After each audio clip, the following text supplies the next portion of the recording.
Hello, welcome back to Urban X-Files. Today is some more strange unsolved cases. The first case today is which is known as the Zodiac Killer. Now, sometime in the late 60s, early 70s, there was a serial killer known as the Zodiac Killer that terrorized Northern Carolina. There were at least 5 victims, but later on the murderer, who would claim he killed at least 37 people in total. On December the 20th of 1968 on Lake Herman Road, a 17-year-old David Faraday and a 16-year-old Betty Lou Jensen were shot and killed while sitting in a parked car in a car park. By the time the police arrived, Betty was found dead, but David was still alive. Unfortunately, he would die on the way to the hospital. And this was the first murder that the Zodiac Killer conducted and got away with.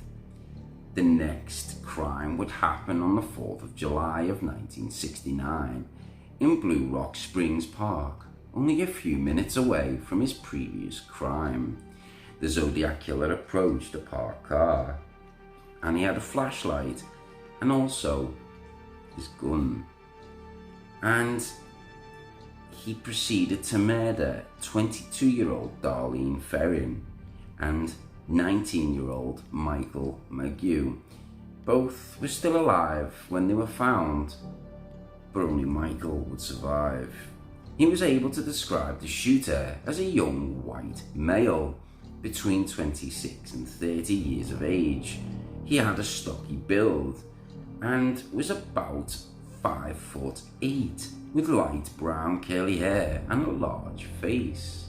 Within an hour, the police received a phone call from someone who claimed to be the shooter. And the shooter in the Lake Herman Road murders of August the 1st of 1969, the San Francisco Chronicle and the San Francisco Examiner and the Vallejo Herald all received a handwritten letter by someone who claimed to be the shooter. The letters revealed specific details about the killings to prove that the writer was indeed the murderer. All the letters were signed with a circle with a cross put through it, and the symbol that would eventually go down as the mark of the Zodiac Killer. Also included in the letter were 3 different codes that the Zodiac Killer demanded to be imprinted in the newspapers, or else he would kill again. The Zodiac Killer said that the cracked codes would reveal his identity. On August the 4th of 1969, another letter was received that started with the phrase saying that "this is the Zodiac speaking," marking the first time the murderer had referred to himself as a third person being the Zodiac. On 8th of August, the code was cracked by a couple in California, and the code read, "I like killing because it is so much fun. It is more fun than killing wild game in the forest because man is the most dangerous animal of all to kill. Something gives me the most thrilling experience. It is even better than getting your rocks off with a girl. The best part is that when I die, I will be reborn in paradise, and those I have killed will become my slaves. I will not give you my name because you will slow down or stop collecting of slaves for the afterlife." After claiming 3 more lives and causing nationwide terror, the Zodiac Killer wrote his final letter on the 29th of January of 1974, concluding the letter with a new score. It said, "Me equals 37, SFPD equals 0. The true identity of the killer has never been found." And today's case is the JonBenét Ramsey murder. On the 26th of December of 1996 in Boulder, Colorado, Patsy Ramsey claimed to have discovered a ransom note for his 6-year-old daughter, JonBenét Ramsey on the back staircase inside the Ramsey home. This prompted her to call the police at 5:52 a.m. to report JonBenét as missing. The only people inside the house were John Ramsey, who was her dad, and Patsy, her mother, and her brother, Burke. Oddly enough, JonBenét's body was found inside the home in the utility room in the basement less than 8 hours later. The body was found by John, and duct tape was found across her mouth and a smooth cord around her neck. When police arrived, it was suspected that the crime scene was heavily compromised due to multiple people arriving at the scene. The police had also claimed that they had not searched the house after Patsy's initial call because there was no reason that JonBenét was inside the house. At the time of her death, JonBenét Ramsey was known as a child beauty queen superstar, having won at least 5 high-end child beauty competitions. Her death was ultimately ruled as homicide.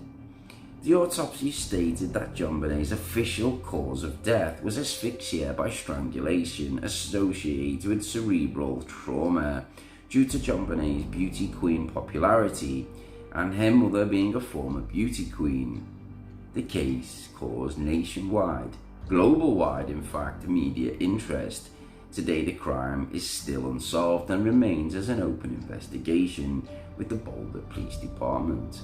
There are still many conspiracy theories in where her mother was the source of the murder, and I think the victim of the murderer of JonBenét Ramsey, I think all the evidence added together points that the ransom note was made down because the theory that I think seems most likely is that her brother had accidentally killed JonBenét Ramsey, and to cover it up, their parents, staged a kidnapping and then left the body in the basement for police or someone to find. It's very, very sad. And next we have on these crazy unsolved mysteries is the Chicago Tylenol murders. On September the 29th of 1982, 7 people in Chicago ingested poisoned Tylenol pills, consequently collapsing and dying shortly after. The 7 victims included a 12-year-old Mary Kellerman, 27-year-old Mary Reena, 31-year-old Mary McFarland, and 35-year-old Paula Prince, 27-year-old Adam Janus, 25-year-old Stanley Janus, and 19-year-old Teresa Janus. The Adam Janus ingested the Tylenol and died at hospital, and when the family came back to mourn, Stanley Janus and his wife Teresa took some Tylenol and died, making it 3 deaths in the same family on the same day. However, this tragedy is what led investigators to connect the dots. Cook County investigator Nick Fisher compared the Janus Tylenol bottle to Mary Kellerman's and noticed they had one similarity,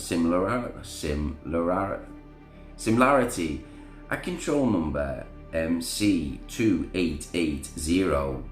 Deputy Medical Examiner Edmund Donahue asked Fishers to smell the bottles, and Fisher supplied that they both smelled like almonds.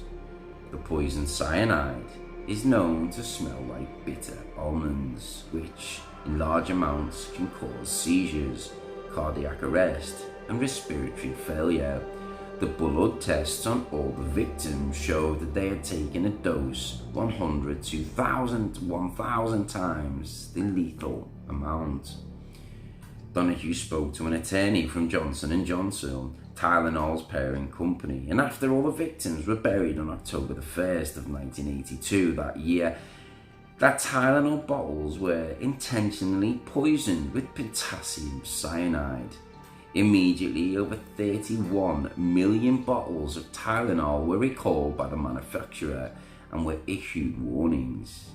They also offered to replace recalled bottles with new bottles and offered $100,000 reward to anyone who may have information on the perpetrator. These precautions had said to have cost the company over $100 million. There were several more copycat deaths across the United States after the initial incident had occurred, and this led to the invention of safety seals that you see on medicine bottles to this very day. And as it stands today, there has yet to be no suspect that has ever been charged or convicted in these mass poisonings.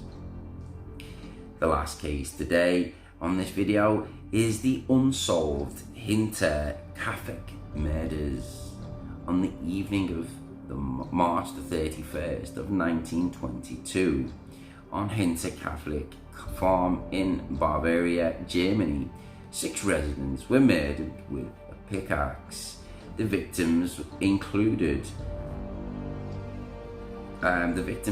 husband and wife Andreas and Kazilla Gruber, their widowed daughter Victoria Gabriel, Victoria's children Kazilena and Joseph, and the family's maid Maria Baumgartner. 2-year-old Joseph was killed in his crib and Maria was killed in a bed, while the rest of the family were then murdered in the barn and stacked on top of each other. Upon discovery, the authorities concluded that the murderer actually lived on the farm for 6 days after he committed this evil crime. Even after the family had died, cattle were still being fed, meals were still being eaten in the kitchen. Neighbours reported seeing smoke rising from the chimney, and the family dog was tied up to a post when the mailman came to deliver the mail on the Saturday. The bodies were discovered the next day. Now, what makes this crime even more chilling was that Maria was actually hired the same day she was killed, replacing the previous maid who had quit 6 months earlier due to the house being haunted. She reported to the family of hearing footsteps in the attic and voices. Around the time the previous maid had quit, the group of family had also begun to hear voices from the attic. Andreas had also noticed a set of house keys had gone missing. An unfamiliar newspaper was also found in the house that he'd never seen before, plus scratches on the family's tool shed like someone had tried to pick the lock. He had also reported seeing a pair of unfamiliar footsteps leaving from the woods towards the back entrance of the family's home. Now, despite repeated arrests, no murder has ever been found, and the files were closed in 1955, and the house demolished.